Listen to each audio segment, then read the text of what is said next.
자, 우리가는 이 정복자와 순교자들이란 주제를 가지고 몇 시간 말씀을 드렸어요. 그동안 우리가 10가지 정복하는 능력, 정복하는 신앙에 대해서 10가지로 우리가 쭉 살펴보았습니다. 그 33절부터 그들은 믿음으로 나라를 이기기도 하며 믿음으로 의를 행하기도 하며 믿음으로 약속을 받기도 하며 믿음으로 사자들의 입을 막기도 하며 쭉 해서 10가지 정복자, 승리자의 믿음에 대해서 우리가 살펴보았습니다. 자, 오늘은 수동적 차원에서 믿음이다. 다시 말하면 순교자들의 믿음이라 그런 주제로 잠시 말씀을 나누려고 합니다. 자, 우리의 믿음은 정복하는 능력을 통해서만이 나타나는 것이 결코 아니라는 겁니다. 우리는 싸워서 이기는 그 능력으로 믿음이 나타나는 것만은 결코 아니라는 거예요. 자, 우리가 예수를 믿어도 우리 환경이 달라지지 아니하고 변화되지 않고 그대로 있을 수 있어요. 또 하나님께서 끝까지 침묵하시면서 우리를 그대로 방치해 둘 경우가 없지 않아 있어요. 고난을 당하고 역경을 당하는데 하나님께서 우리를 내버려 두실 때가 있다는 겁니다. 자, 그러면 성경은 우리가 하나님의 사람이고 믿음의 사람인데 왜 우리가 환난을 당하고 역경을 당할 때 하나님께서 우리를 방치하고 내버려 두시느냐? 아마 그게 의문이 생길 거예요. 그런데 중요한 것은 하나님께서 우리를 고난을 당하고 역경을 당할 때 내버려 두시고 방치하는데 중요한 것은 능력을 주어서 그걸 극복하고 이기게 하는 것만이 믿음이 아니라는 겁니다. 그 환난 속에서 우리로 하여금 버티게 하고 환난 속에서 우리로 하여금 견디도록 믿음으로 도와주는 거예요. 이게 하나님의 역사입니다. 그러니까 이 믿음도 여리고성을 점령했다, 홍해를 갈랐다, 이 믿음도 중요하지만은 어찌 보면 이 믿음보다도 더 중요한 것이 바로 이 순교자적인 믿음이에요. 우리 한국 교회가 종종 이 설교하는 걸 보면 그런 설교를 할 때가 많아요. 예수 믿으면 절대로 고생하지 않습니다. 예수 믿으면 절대로 병에 걸리지 않습니다. 병은 마귀가 가져다 주는 겁니다. 이처럼 무책임한 설교를 할 때가 없지 않아 있어요. 여러분, 예수 믿으면 고생 안 합니까? 그것도 거기에다가 절대로 고생 안 합니다. 예수를 믿으면 절대로 병에 안 걸립니다. 병 안 걸립니까? 병 걸린 사람은 다 뭐예요? 자, 성경은 결코 그렇게 가르치고 있지를 않아요. 예수 믿는 사람도 병 걸릴 수 있어요. 예수 믿는 사람도 고통을 당할 수 있어요. 예수 믿는 사람도 핍박을 당하고 환난을 당할 수 있어요. 중요한 것은 예수를 믿기 때문에 그 박해 속에서, 핍박 속에서, 질병 속에서 하나님이 그것을 견디도록 견디는 믿음을 주신다는 거예요. 아멘 소리가 없어. 우리가 기대하는 믿음은 그거 아닌데, 그죠? 예수 믿으면 무조건 잘 살아야 되고, 예수 믿으면 무조건 건강해야 되고, 우리는 그걸 원하는데, 예수 믿어도 고생한다고? 예수 믿어도 병 걸린다고? 그럴 것 같으면 예수를 왜 믿어? 아마 여러분의 머리가 이 기아가 굴러가는 소리가 지금 들려. 그러나 이게 사실이에요. 하나님께서 우리에게 주시는 말씀이란 말이에요. 자, 오늘 35절을 한번 가서 볼까요? 35절 시작. 여자들은 자기의 죽은 자들을 부활로 받아들이기도 하며 또 어떤 이들은 더 좋은 부활을 얻고자 하여 심한 고문을 받되 구차히 풀려나기를 원하지 아니하였으며. 그래서 자, 이 사람들을 보면은 그들의 삶을 통해서 그들이 경험한 게 무엇입니까? 그들은 신앙인으로서 악형을 받았다는 거예요. 그들은 신앙인으로서 희롱을 당했다는 겁니다. 그들은 신앙인으로서 채찍질을 당했다는 거예요. 그들은 신앙인으로서 결박을 당했다는 겁니다. 그들은 신앙인으로서 옥에 갇히기도 했다는 겁니다. 그들은 신앙이기 때문에 돌로 쳐 죽임을 당했다는 거예요. 그들은 신앙이 아니었더라면 그렇게 죽지 않았을 텐데 신앙 때문에 돌로 켜서 죽임을 당했다는 거예요. 그러면서 성경은 뭐라고 강조합니까? 그들 모두가 한결같이 신앙인이었다고 말해요. 그것도 시시껄렁한 신앙인 아닙니다. 하나님 보시기에 합당한 신앙인이었다는 거예요. 톱으로 켜서 죽였다. 저는 이 말씀을 볼 때마다 시골에 지붕 위에 이 박이 열리잖아요. 시골에 또 옛날 얘기한다고 흉볼라 시골에 보면 지붕에 박이 열리는데 그 박이 잘 익었나 안 익었나 어떻게 판단하냐면 바늘을 가지고 꽂아봐요. 그래서 바늘이 잘 들어가면 아직 여물지 않은 거야. 바늘이 잘 안 들어가면 이 박 여물었다 판단을 해요. 그래서 그걸 따다가 이 가운데 박을 켜잖아요. 어떻게 키느냐? 실을 가져다가 한 바퀴 뺑 돌려요. 실. 그래가지고 그 라인으로 해서 박을 키는 거예요. 흥부놀부가 박을 키듯이 영차 해가면서. 자, 이렇게 박을 키고 그래서 그걸 바가지로 쓴다고. 그래서 그 이름을 박이다 이렇게 얘기하죠.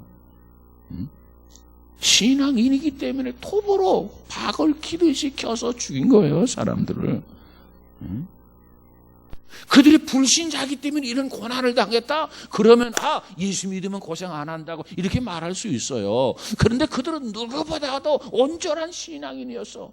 하나님 보시기에 합당한 신앙인이었어. 정말 견고한 신앙인이었어. 정말 샘플이 될 만한 신앙인이었어. 그런데도 그들은 수많은 채찍질, 결박, 옥에 갇히고 돌로 쳐 죽임을 당하고 톱으로 켜서 죽임을 당하고 이 모든 죽음을 그들은 당했단 말이에요.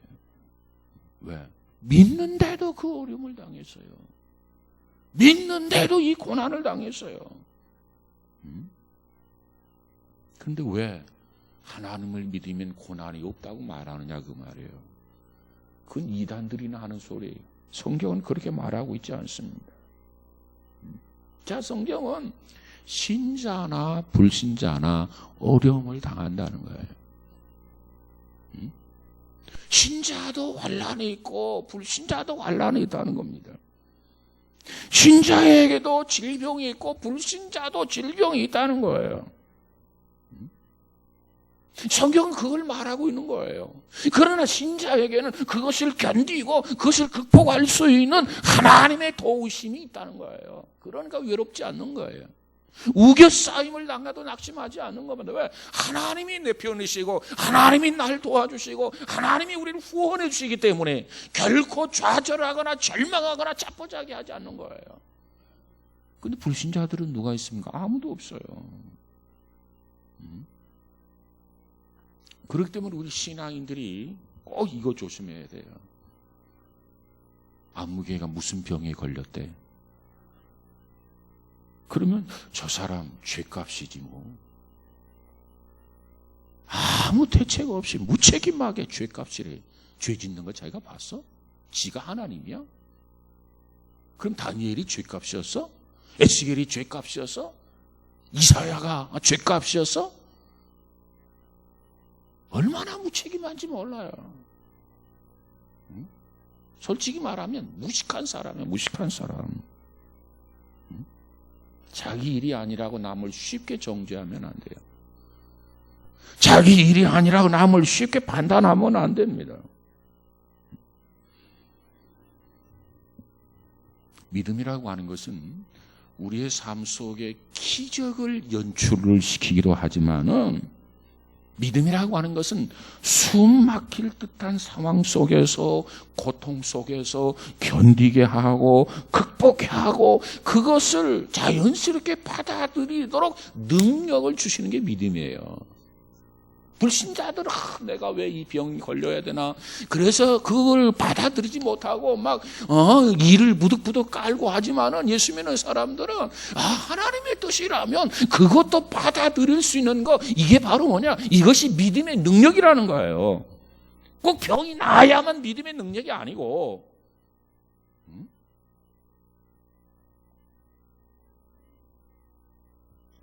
어찌 보면 뭘 이기고 승리하고 뭐 병 낫고 하는 그런 믿음보다도 그걸 견디는 믿음이 더 중요한 믿음이 아닌가, 그렇게 생각해 봅니다. 극한적인 절망 속에서 하나님을 향한 신앙의 색깔이 변하지 아니하고 환난이 오든 역경이 오든 시련이 오든 건강하든 죽을 병에 걸렸던 하나님을 향한 신앙의 색깔이 변하면 안 돼. 눈이 오나 비가 오나 우리들의 신앙에, 우리들의 기도 생활에 호흡이 얕아져서는 안 돼. 어느 상황, 어느 환경에서든지 우리가 하나님을 향한 기도의 호흡은 계속해서 정상적이어야 돼. 비바람 속에서도 늘 하나님을 찬양하는 그런 여유,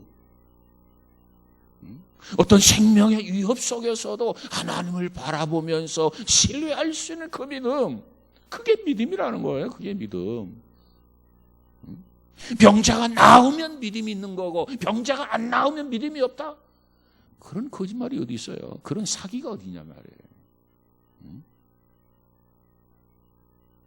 여러분, 우리는 지금까지 우리들에게 익숙한 게 하나가 있어요. 뭐냐면 만사 형통을 통해서 믿음의 본질을 찾으려고 해서요. 만사 형통해야만 믿음이야. 여기서만 우리가 믿음의 본질을 찾으려고 했는데, 만약에 그렇다고 한다면 순교자들은 뭐예요? 다 실패자야.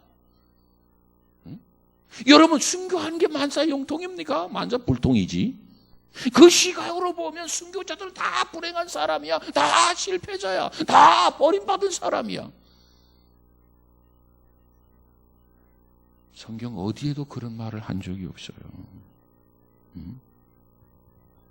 참된 믿음이라고 하는 것은 어떠한 사지 속에서도 견디고 극복하고 인내하고 버티도록 하는 것, 그것이 믿음이라는 겁니다. 여러분, 우리 모두에게 만사 형통의 믿음도 중요하지만 여러 가지 꼬이고 힘들어지고 어려운 상황 속에서도 믿음의 색깔이 조금 더 변하지 않는, 기도의 호흡이 조금 더 변하지 않는, 끝까지 내 환경에서 믿음이 흔들리는 것이 아니라 견고하고 든든해서 꾸준히 그 믿음을 유지할 수 있는 그런 믿음의 사람들이 되시기를 주님의 이름으로 축복합니다. 자, 오늘 여기에 보니까 뭐라고 말씀하냐면 35절에 여자들은 자기의 죽은 자들을 부활로 받아들이기도 하며 또 어떤 이들은 더 좋은 부활을 얻고자 하여 심한 고문을 받되 구차히 풀려나기를 원하지 아니하였으며. 자, 여기 35절 중반절부터 오늘 보는 겁니다. 또 어떤 이들은 더 좋은 부활을 얻고자 하여, 부활의 신앙이 있다는 거죠. 부활의 신앙을 가지고 심한 고문을 받되 구차히 어떻게? 풀려나기를 원하지 아니했다는 겁니다. 자, 자기 신앙을 조금만 변질시키면, 자기 신앙을 가지고 조금만 정절을 좀 더럽히면 죽지 않고 살아날 수 있어. 내가 살아서 더 잘 믿으면 되지 뭐. 이런 마음을 가졌으면 그들 모두가 죽지 아니하고 살아날 수 있다는 겁니다. 그런데 그들은 뭐라고 말하느냐? 결코 자기의 정절을 더럽히면서 타협하지 않았다는 거예요.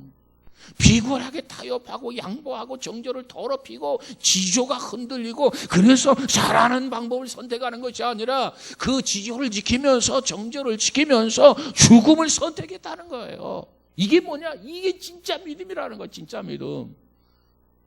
주기철 목사님이 믿음이 없어서 순교했나요? 순교의 믿음이 진짜 믿음이 진짜 믿어. 자, 여기 보니까 악형을 받되 구차히 면하지 않았다. 이 악형이라는 게 뭐냐?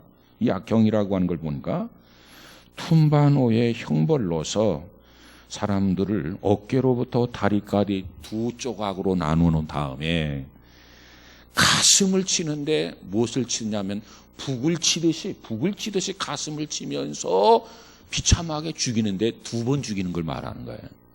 여기서 말하는 악행이라고 하는 것은 점잖하게 단숨에 차명을 한다 그게 아니고 몸을 갈라요. 그리고 가슴을 북 치듯이 치어 죽이는 거예요. 네? 2번 죽이는 거예요. 생사람을. 이런 비참한 악형을 받는데 그래도 구차히 그걸 면하려고 그걸 피하려고 그걸 타협하지 않았다 그 말이에요. 이게 믿음이에요.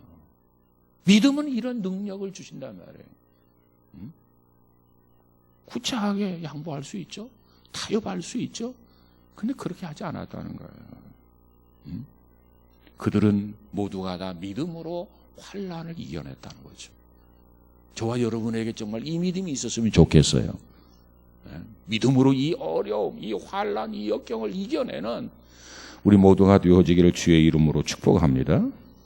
뿐만 아니라 그들은 희롱과 채찍을 당하게 됩니다. 희롱과 채찍.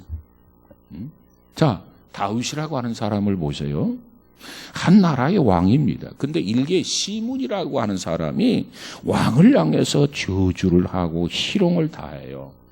물론 그 상황을 보면 이 다윗이 아들 교육을 잘못 시켰어요. 큰 아들이 자기가 왕이 되겠다고 아버지를 죽이겠다고 덤벼드는 거예요. 그래서 아버지 다윗이 아들을 피해가지고 지금 피난 다니는 거예요. 그러니까 참 신세가 비참하지. 남도 아니고 아들이 왕권을 빼앗아서 지가 왕이 되겠다, 아버지를 잡아 죽이겠다는 겁니다. 그러니까 다윗이 이 도망 다니는 거예요. 피해 다니는 거예요. 그걸 보면서 시므이라고 하는 사람이 다윗을 저주합니다. 그랬을 때 다윗의 신하가 명령만 하십시오. 세상에 저런 놈이 있을 수 있습니까? 가서 내가 단칼에 목을 베어가지고 오겠습니다. 그때 다윗이 아니다. 그럴 필요 없다. 이것이 다윗이 받아들이는 믿음이에요. 사람 생각 같았으면 그래 가서 단칼에 베어가지고 와라. 한 나라 왕이란 말이에요. 왕. 그래서 사무엘하 16장 11절 12절에 가서 보니까 여호와께서 저에게 명하신 것이니 저로 저주하게 버려두라. 혹시 여호와께서 나의 원통함을 감찰하시리니 오늘날 그 저주 가닥에 선으로 내게 갚아 주시리라. 얼마나 마음이 넓은지 몰라요. 얼마나 참 그 믿음이 신실한지 몰라요. 그래서 다윗은 하나님의 사람이 되게 됩니다. 자, 느헤미야가 예루살렘 성전을 건축하는 동안에 많은 어려움을 당했어요. 그 어려움 중에 산발랏 도비아가 얼마나 느헤미야를 조롱하고 비웃고 경멸을 하게 됩니까?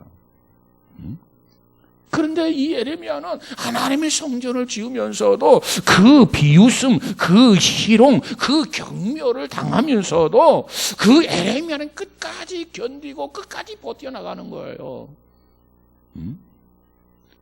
그것은 하나님이 예레미야에게 버틸 수 있는 믿음, 능력을 주신 거라는 거예요.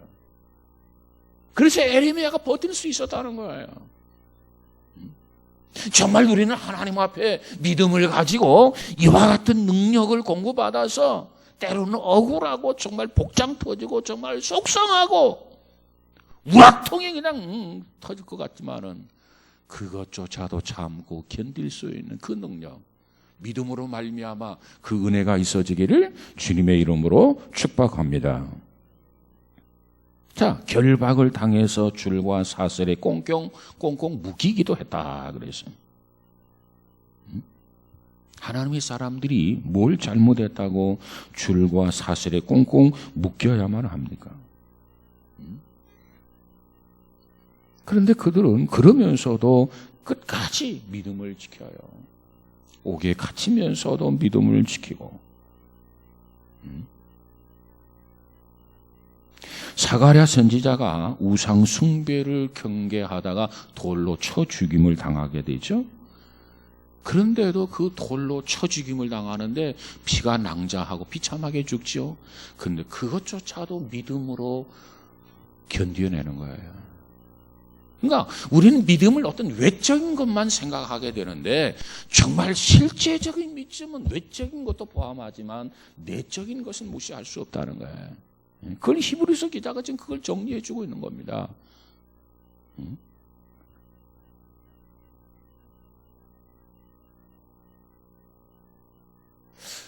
그 역사가에 의하면 이사야 선지자는 므낫세 왕 때 톱으로 켜죽임을 당했어요. 그리고 그 외 사도들, 선지자들 온갖 유형의 시험을 다 받았어요.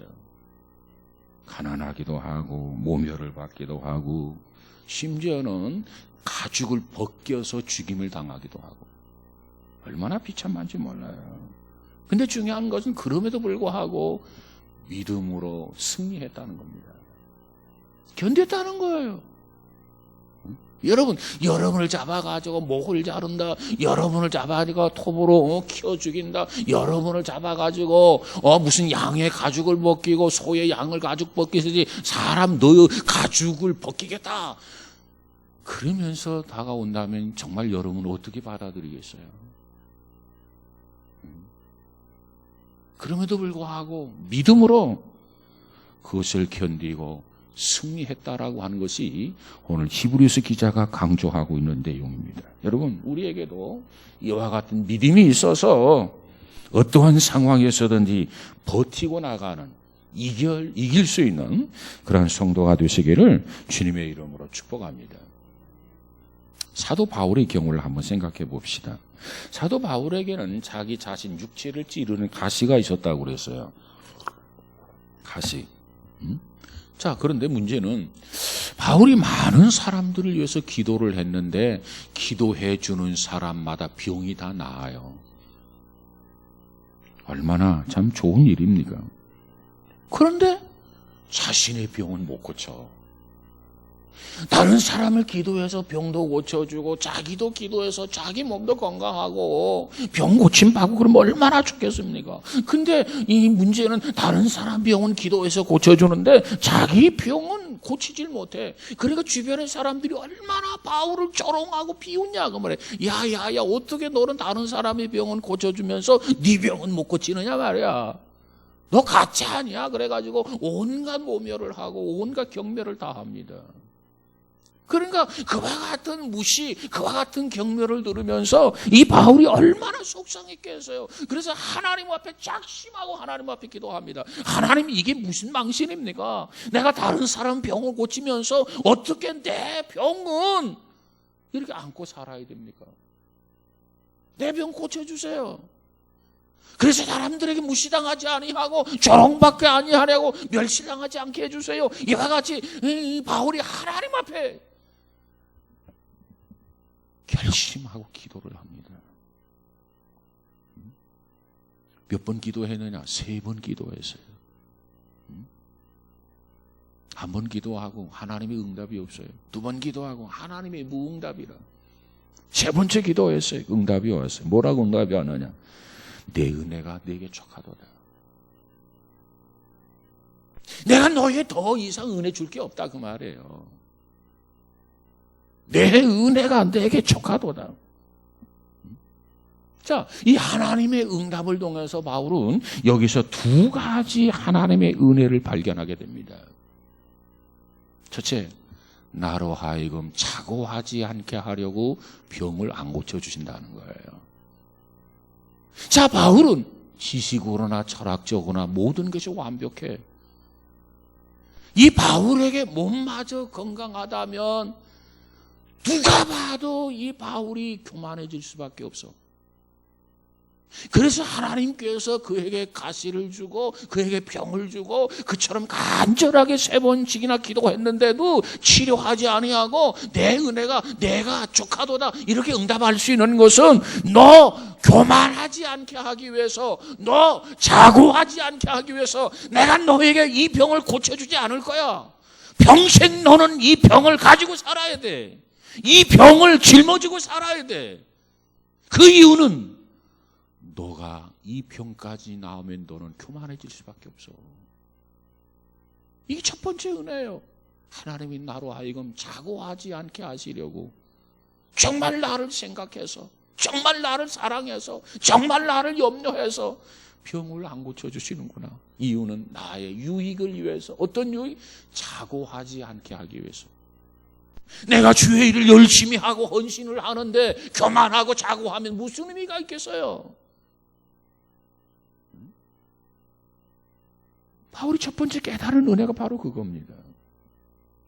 그 다음 두 번째로, 이 바울이 자기 그 질병이라고 하는 그 연약함 때문에 그리스도의 능력이 그에게 머문다는 거예요. 네? 바울이 연약함 때문에 주님을 더 의지하게 되고, 바울이 연약하기 때문에 하나님의 능력이 계속해서 바울에게 공급되어지고. 잘 보세요. 병 들었을 때는 열심히 기도하다가 다 나오면 기도 안 해요.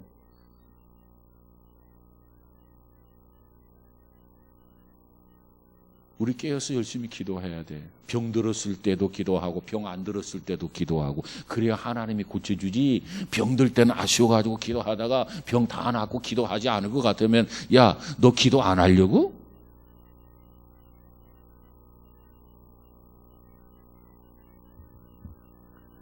그래서 사도 바울이 몸에 가시가 있었지만,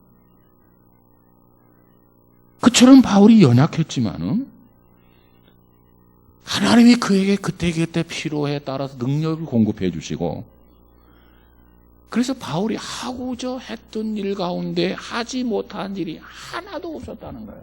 모두가 다 가능했어요. 왜? 교만하지 않고 늘 겸손함을 유지하고, 연약하기 때문에 하나님이 계속 돌봐주시고 계속 능력을 주시니까 바울이 못할 일이 없었다는 거예요. 여러분, 어린이와 성인의 차이점이 뭐예요? 어린이는 엄마의 손이 가는 거 아닙니까? 이 어린이에요. 근데 어린아이가 일어나가 지 혼자 목욕도 하고 지 혼자 옷도 갈아입고 양말도 신고 그 혼자 학교 갈 준비를 탁 하고 나서면, 야, 우리 딸 다 컸네. 왜? 스스로 이제는 다 한다는 거죠. 그런데 뭔가 다 하지 못하는 장애인이 있다든가 그렇다고 한다면 끊임없이 엄마가 관심을 가지고 끊임없이 도와주고 끊임없이 섬겨주잖아요. 바울은 일평생 이 고통을 가지고 살아갑니다. 그렇기 때문에 바울은 늘 겸손해질 수밖에 없어요. 왜? 자기 약점이 많은 사람은, 연약한 사람은 결코 교만할 게 없어요. 왜? 남들은 기도해서 다 치유되어지고 고침받는데 자기는 병을 걸려가지고 콜록콜록하고 안지를 가지고 고생을 하고 이런 마당에 뭘 교만하겠어요. 겸손하죠. 그리고 연약하기 때문에 하나님을 의지하죠. 그러면 하나님이 도와주시지요. 결코 자기 자랑할 수가 없어. 나의 나된 것은 하나님의 은혜다. 하나님이 도와주시고 하나님이 간섭해 주시고 하나님이 능력을 주셨기 때문에 내가 가능했다. 이런 고백이 나오게 되는 거 아닙니까? 여러분, 바울이 무능한 사람입니까? 무능한 사람 아니에요. 바울에게 하나님이 함께 하셨어요. 그 하나님은 누구냐? 전능하신 하나님이에요. 바울이 자기 병도 못 고친다고 그래서 무능한 사람이라고 일치하면 안 돼요. 바울은 능력의 사람입니다. 능력의 사람.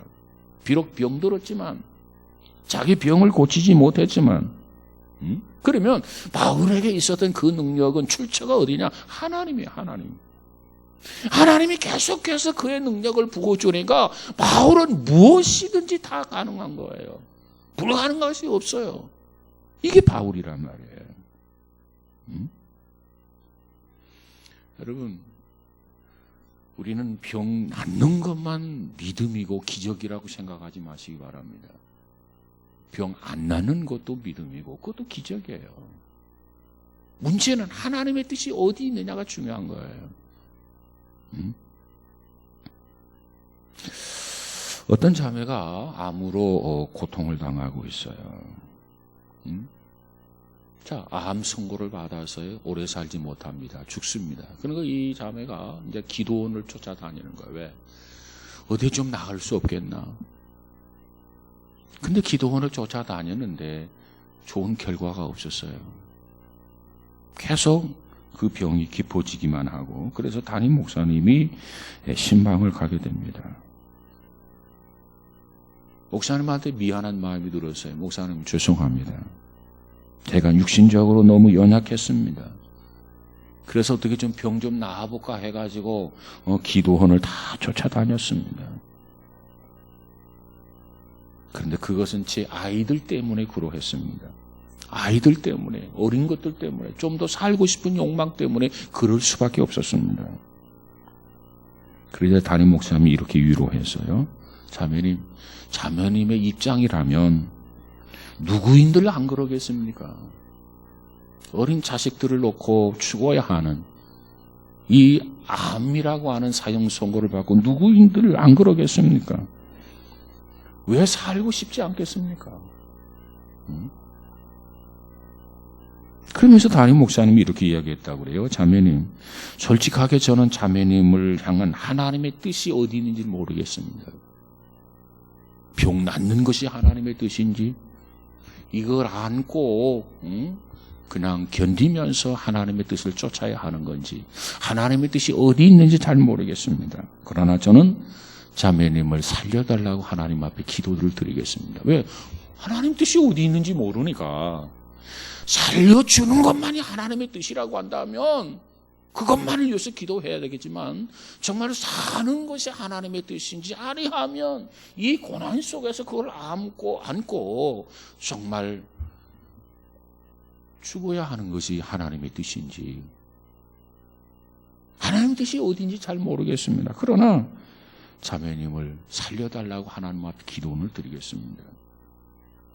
그러나 자매님, 그 암을 가지고 버티는 절망적인 극한 그 상황 속에서도 모든 사람들에게 복음을 증거할 수 있다면, 맑은 날에도 복음을 증거하고 비바람과 폭풍 속에서도 복음을 증거하고, 그리고 하나님을 찬미할 수 있다면 그것이 하나님이 공급해 주시는 믿음이요 능력이 아니겠습니까? 왜 하나님이 나에게 이런 질병을 주셨습니까? 왜 하나님이 나에게 이 고통을 주셨습니까? 아니, 저 어린 것들은 어떻게 하라고 나에게 이 중병을 주셨습니까? 이렇게 하나님을 원망하고 불평할 수 있겠지만, 그러나 좀 더 의미해서 정말 내가 죽어야 한다면 이 고통 속에서, 이 아픔 속에서, 이 절망적 상황 속에서도 하나님의 살아계심을 증거하면서 하나님 앞에 감사하고 하나님께 찬양하면서 하나님을 간증한다면 이것이 살아있는 믿음이고 이것이 참 능력이 아니겠습니까? 이렇게 이야기했다는 거예요. 그러자 그 자매가, 목사님, 저는 한 일이 아무것도 없습니다. 하나님 앞에 가서 선다면 내어놓을 것이 아무것도 없습니다. 그렇죠. 젊은 부인이 뭘 했겠어요, 사실은. 그래서 이대로 죽어서 하나님 앞에 선다면 나는 하나님 앞에 내어놓을 것이 아무것도 없습니다. 하나님 앞에 서는 것이 두렵습니다. 그래서 담임 목사님이 이렇게 이야기했다고 그래요. 이런 극한적인 상황 속에서 포기하지 아니하고 굴하지 아니하고 여전히 하나님은 살아계시다.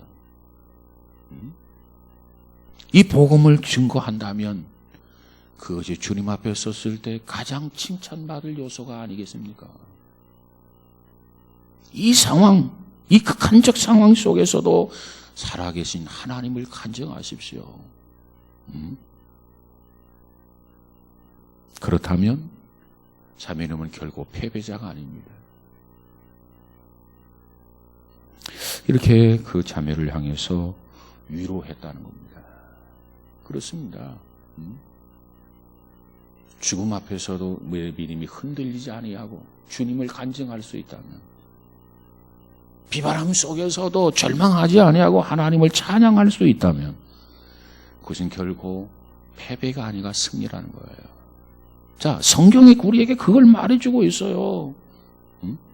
여러분 신약 성경을 보고 구약 성경을 보는데, 여러분 이 성경을 통해서 여러분은 도대체 무엇을 보십니까? 어디에 초점을 두고 성경을 읽느냐 그 말이에요. 구약의 사람들은 모두가 다 그런 삶을 살았어요. 우리에게 그걸 증언해주고 있단 말이에요. 그런데 우리는 그것은 싹 젖혀놓고 그저 만사 형통만 생각하고 그것만이 믿음이고 그것만이 능력이라고 생각하는 이 탈선된 신앙을 가지고 있단 말이에요. 이건 건강하지 못한 거예요. 이건 수정돼야 돼요.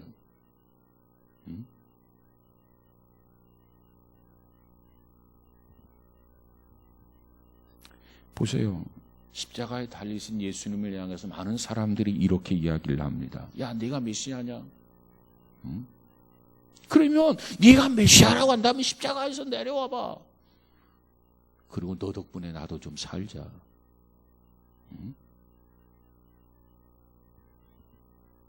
그때 예수님께서 그래 알았다. 그리고 예수님이 십자가에서 내려오셨다면 어떻게 됐을까요? 땅이 뒤집어졌을 겁니다. 그 상황 속에서 십자가에서 예수님이 능력을 발해가지고 십자가에서 내려와가지고 양쪽 강도까지 살려주고 그랬다고 한다면은 그때 그 현장이 뒤집어졌을 거예요. 야, 이거야말로 믿음의 역사고 이것이야말로 능력의 역사고 이것이야말로 아멘 할렐루야다.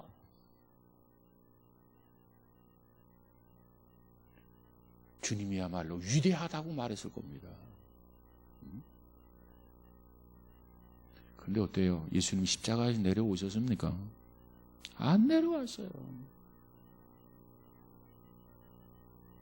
수많은 사람이 기도했는데, 예수님의 제자들도 기도했는데, 아니 로마 병정들도 기도했는데 예수님이 십자가에 내려오지 않았어요.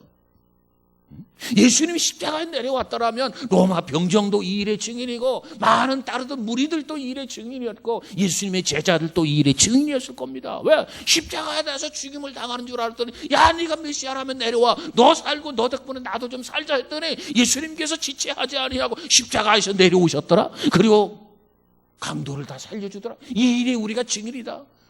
완전히 뒤집어졌을 거예요. 근데 예수님은 그걸 선택하지 않았어요. 그걸 받아들이질 않았어요. 어떻게 됩니까? 다른 사람들은 그만두고 예수님의 제자들이 실망하게 돼요.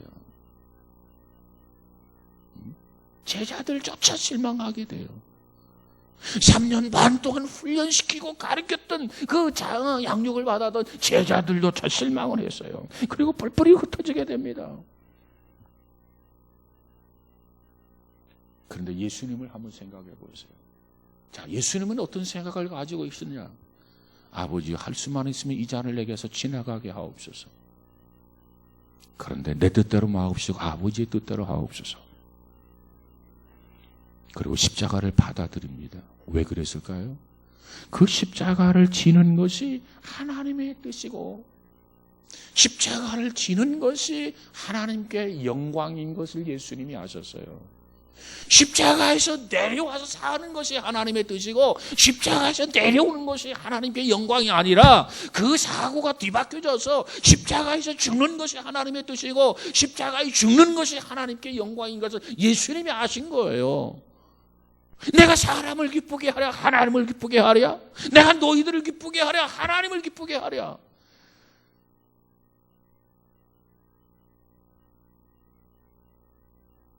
내가 이 십자가를 져야만 하나님의 뜻이 이루어진다. 이것이 하나님이 원하시는 것이다.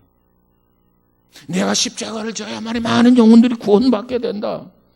내가 이 십자가를 마지막까지 완성을 해야 사망 가운데 있는 사람이 생명으로 옮기게 된다. 지옥에 있는 사람들이, 지옥에 갈 사람들이 천국으로 가게 된다. 이것을 예수님이 깨달은 거예요. 그래서 내 뜻대로 마옵시고 아버지 뜻대로 하옵소서 하며 받아들이며 그 고통과 그 아픔을 주님께서 끝까지 견디신 겁니다.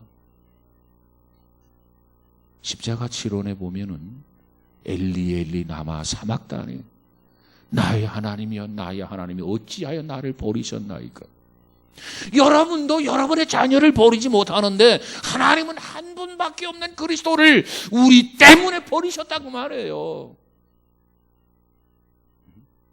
그리고 예수님은 그 하나님의 뜻을 위해서 아버지 앞에 버림을 받게 자청을 했다는 겁니다. 내 뜻대로 마옵시고 아버지 뜻대로 하옵소서.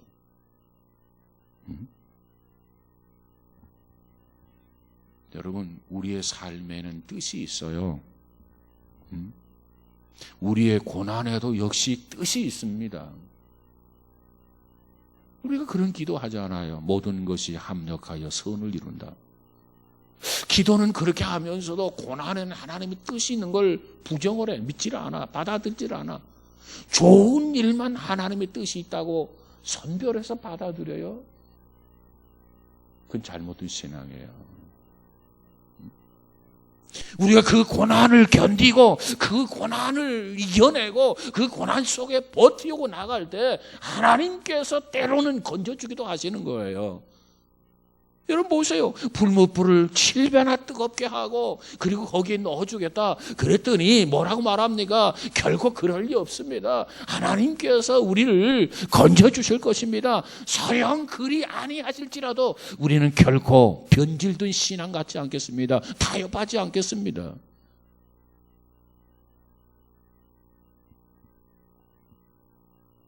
여러분, 고난에도 하나님의 뜻이 있습니다. 역경에도 하나님의 뜻이 있습니다.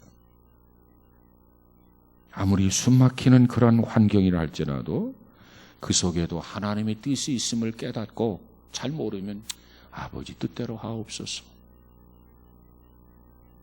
이렇게 기도하고 받아들일 수 있는 성숙한 신앙인 우리 모두가 되어지기를 주님의 이름으로 축복합니다. 그렇다면 우리의 주변 환경이 어떠하든지 간에 우리는 그 환경을 그대로 다 우리가 수용하고 받아들이게 됩니다. 수용하고 받아들이기가 어렵지 그걸 수용하고 받아들이게 되면 그 다음 마음이 편안해지는 거예요. 그걸 거부하고 부정하고 하니까 늘 마음이 불안한 거예요. 하나님은 살아계십니다. 하나님은 전능하신 분입니다. 우리의 어떤 환경, 어떤 여건 속에서도 반드시 선을 이루시는 하나님, 하나님의 뜻을 성취하시는 그런 하나님인 것을 믿으시기 바랍니다. 폴 틸리라고 하는 신학자가 있어요. 폴 틸리. 그 신학자가 기도를 하는데 이런 기도를 했어요. 이렇게 기도했어요. 참 좋은 기도라고 생각합니다. 뭐라고 했냐면, 하나님, 제게 환경을 변화시킬 수 있는 용기를 주십시오. 우리가 보통 하는 기도 아닙니까? 우리의 환경, 우리의 형편, 우리의 여건, 이걸 변화시킬 수 있는 용기, 믿음을 주십시오. 이렇게 기도를 했어요. 대부분 우리 모두가 그런 기도를 합니다. 그렇죠? 마음에 들지 않는 환경, 마음에 들지 않는 여건, 하나님 이거 변화시킬 수 있는 능력을 나에게 주세요. 용기를 나에게 주세요. 믿음을 나에게 주세요. 그 다음이 중요해요. 그러나 이 환경을 변화시킬 수 없다면, 나에게 믿음이 있고 용기가 있는데 이걸 가지고 환경을 변화시킬 수 있으면 좋은데, 그러나 내 이 믿음과 내 이 능력을 가지고 내 이 용기를 가지고 이 환경을 변화시킬 수 없다면, 변화시키면 좋아요. 근데 변화시킬 수 없다면 폴 틸리가 뭐라고 기도했냐면, 이 환경을 받아들일 수 있는 평온함을 주옵소서. 근데 우리는 환경을 변화시킬 수 있는 믿음도 없어, 능력도 없어, 용기도 없어. 그러면서 이 환경을 그대로 받아들이지도 못해. 이게 문제라는 거예요. 정말 우리가 기도하고 정말 하나님이 도우시고 역사하셔서 환경을 변화시킬 수 있는 능력이 있고 용기가 있으면 얼마나 좋아요. 변화시키게 되는 거죠. 그런데 그걸 변화시킬 수가 없다고 한다면 걱정하고 염려하고 두려워하고 그러지 말라는 거예요. 변화 못 시키면 그 환경을 그대로 받아들이는 평온함을 주옵소서. 우리에게 정말 필요한 기도가 아닌가 그렇게 생각합니다. 자, 우리가 믿음을 생각할 때 이 환경을 변화시킬 수 있는 용기를 주옵소서. 내 병을 치료해 주옵소서. 이 고난을 이기게 해 주옵소서. 이런 기도 좋아요. 치료받고 고난을 이기고 극복하면 얼마나 좋아요. 그런데 그러지 못하다고 한다면 그걸 받아들일 수 있는 평온함을 주옵소서. 정말 이 기도가 필요한 것 같아요. 이런 신앙인의 자세가 필요한 것 같아요. 응? 그래서 저와 여러분이 어떤 일에도 우리의 믿음이 변질되면 안 돼요. 하나님이 기적이 있고 하나님이 침묵을 지킨다고 해서 우리 믿음이 변질되면 안 돼요. 하늘의 색깔이 동일한 것은 늘 동일해야 돼요. 우리의 기도 소리가 늘 동일해야 돼요. 변질되면 안 돼요. 그래서 히브리서 기자는 지금 그것을 마지막으로 강조해 주고 있습니다. 이렇게 해서 38절까지 이런 사람은 세상에 감당하지 못하느니라. 보세요. 형통하는 건 물론 좋아요. 근데 죽을 뻔한 고난과 고통을 주는데도 믿음을 가지고 이겨내요. 어떻게 세상이 감당하겠습니까? 악의 세력이 뭔가 협박을 하면 그 협박이 통해야 되는데 나 죽어도 하나님의 뜻이라면 내가 죽겠다. 이러는데 이런 사람들, 이 믿음의 사람들을 세상에 감당치 못하는 사람이라. 진실한 신앙인, 건강한 신앙인은 바로 세상에 감당치 못하는 신앙인이 되어야 될 줄로 믿습니다. 눈앞에 보이는 것 때문에 마음이 변절되고 신앙의 정절을 깨고 타협하고 그런 신앙생활을 언제까지 하겠습니까? 아무쪼록 신앙의 그 열주에 부끄럽지 않는 이 시대의 신앙인 우리 모두가 다 되어지기를 주님의 이름으로 축복합니다. 기도합시다. 거룩하신 하나님 감사합니다.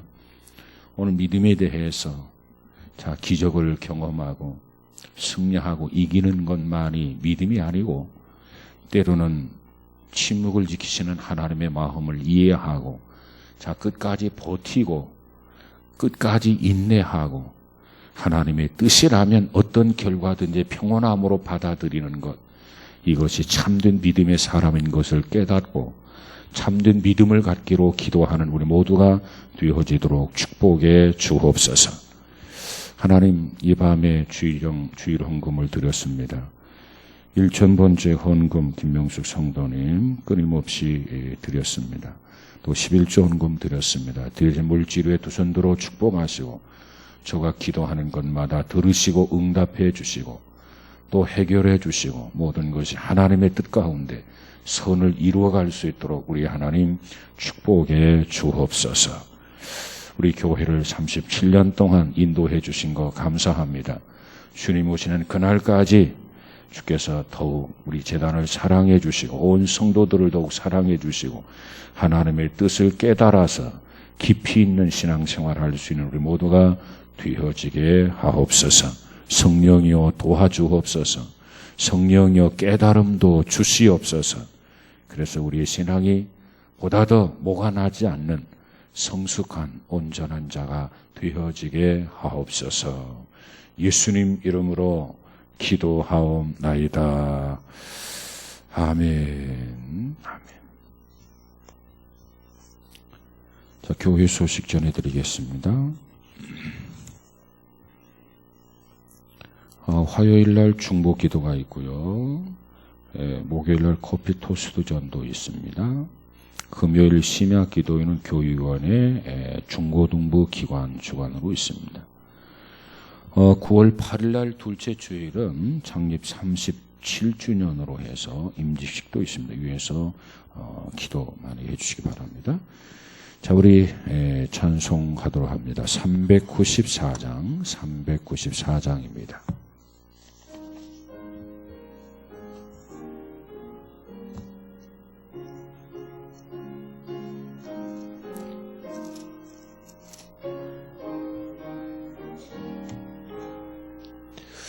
이 세상의 친구들 나를 모려놓 나를 사랑하느니 예수뿐일네. 예수 내 친구 날 버리지 않네. 온년지는 면에도 날 버리지 않네. 검은 구름 넘이고 왕북이로도 예수 나의 힘내니 없는 것 없네. 예수 내 친구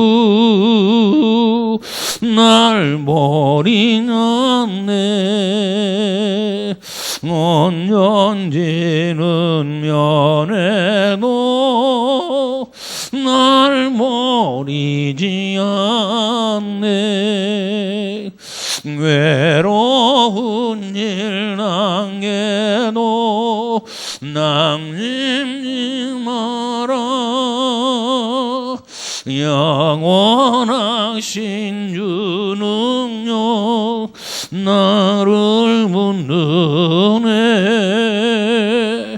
예수 내 친구 날 버리지 않네. 온년지는 면에도 날 버리지 않네. 아멘. 기도하겠습니다. 하늘에 계신 우리 아버지여, 이름이 거룩히 여김을 받으시오며 나라의 임하옵시며 뜻이 하늘에서 이루어진 것 같이 땅에서도 이루어지이다. 오늘날 우리에게 일용할 양식을 주옵시고 우리가 우리에게 죄 지은 자를 사하여 준 것 같이 우리 죄를 사하여 주옵시고 우리를 시험에 들게 하지 마옵시고 다만 악에서 구하옵소서. 대개 나라와 권세와 영광이 아버지께 영원히 있사옵나이다. 아멘.